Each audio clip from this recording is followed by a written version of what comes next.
লক্ষাধিক থলুৱা পিঠা প্ৰস্তুত কৰি চৰ্চাত টিয়কৰ ৰূপা বৰা।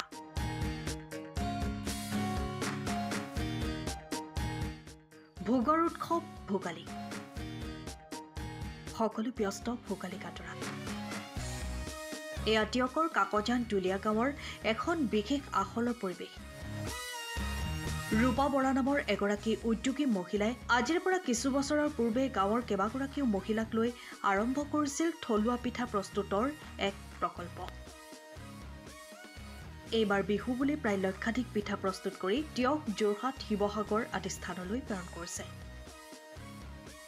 প্ৰায় 10-15 গৰাকী মহিলাই দিনে নিশাই তিল পিঠা, ঘিলা পিঠা, পাতি চেপেটা, নাৰিকলৰ লাড়ু আদি প্ৰস্তুতত ব্যস্ত সকলো।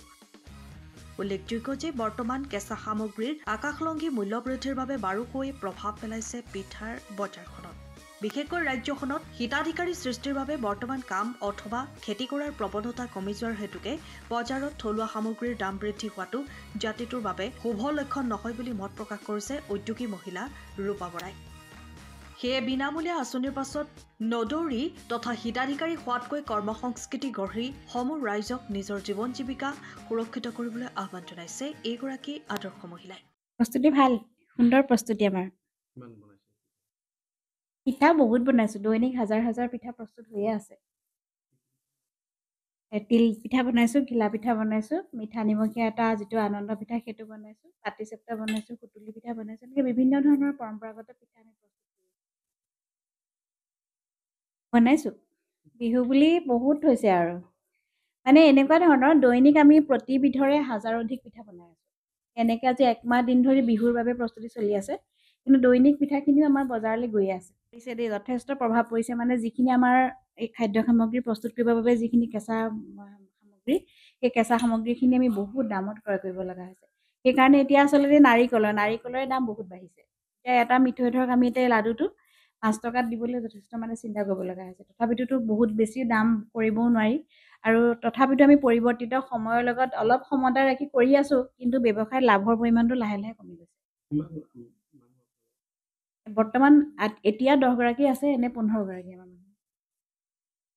15 গৰাকী মানুহৰ ধৰক দৈনিক মানে যিটো পাৰিশ্ৰমিক সেইটো সৈতে কেঁচা মাল কিনি সকলোখিনি খৰচ আচলতে মেনেজ কৰিব পৰাটো অকণমান দিগদাৰে এতিয়া, যিহেতু কেঁচা মালৰ সামগ্ৰীৰ দাম আকাশলংঘী হৈছে। প্ৰত্যেকবিধ সামগ্ৰীৰে বহুত দাম বাঢ়িছে আৰু অসুবিধা। বিশেষকৈ আমি এতিয়া বৰা চাউলটো য'ৰ পৰা সংগ্ৰহ কৰিছো, বৰা চাউলৰ দাম বহুত হৈছে। মানে চাউলৰ দামটো কেনেকৈ হৈছে, এতিয়া বস্তুটো ধানখিনি উৎপাদন কৰোঁতে যথেষ্ট পৰিমাণৰ ব্যয় হৈছে, সেইটো কাৰণে সেইখিনি আমিতো খেতিয়কক দিবই লাগিব।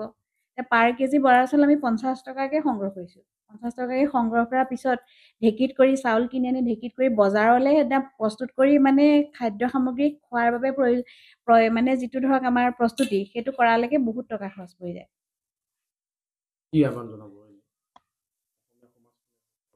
অসমীয়া সমাজখনক আচলতে আমাৰ যিটো হিতাধিকাৰী সংস্কৃতি সেইটো আচলতে বন্ধ কৰিব হ'ল। প্ৰত্যেকজন মানুহে যদি নিজে কৰ্মমুখী হয়, এই যে আমাৰ এতিয়া এই অৰুণোদয় কিবা কিবি এনেকুৱা ধৰণৰ যিবিলাক বিনামূলীয়া চাউল, এই আঁচনিবিলাক যদি বন্ধ হয়, তেতিয়াহে হয়তো আমাৰ যিটো মানে মূল্যবৃদ্ধি সেইটো অলপ ৰোধ হ'ব।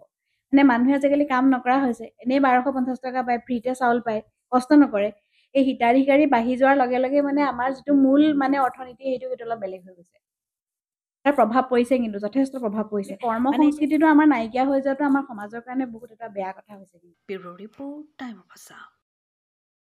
সময়ৰ খবৰ সময়ত পাবলৈ ফ'ল' কৰক টাইম অফ আছা।